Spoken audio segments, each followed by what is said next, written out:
Hey everybody, what's up and welcome back to today's video guys. And today guys, I'm going to go ahead and be showing you how to go ahead and integrate your WooCommerce store with UPS.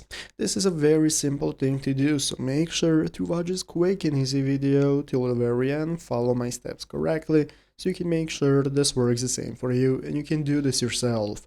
But yeah guys, let's get straight into it. So the first thing we want to do is to go and open up the official platform that we are using for our WooCommerce store. Most often it's going to be WordPress. So if you're using WordPress like me, open up wordpress.com and from here we can get started accessing everything we need. So here at the left side of the screen, if you have not already set up your store, you can go into the plugin section and find the WooCommerce plugins to go ahead and set up your store on WordPress.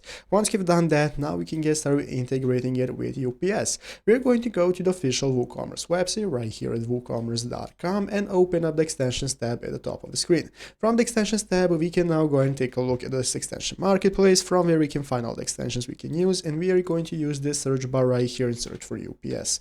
By searching for UPS, it's going to show us this result right here, the UPS shipping method, and it's going to go ahead and enable us to use this to get shipping rates from the UPS API, which handles both domestic and international parcels. So here you can go and choose what plan you want to use, a 1-year plan or a 2-year plan, and then you can click buy now.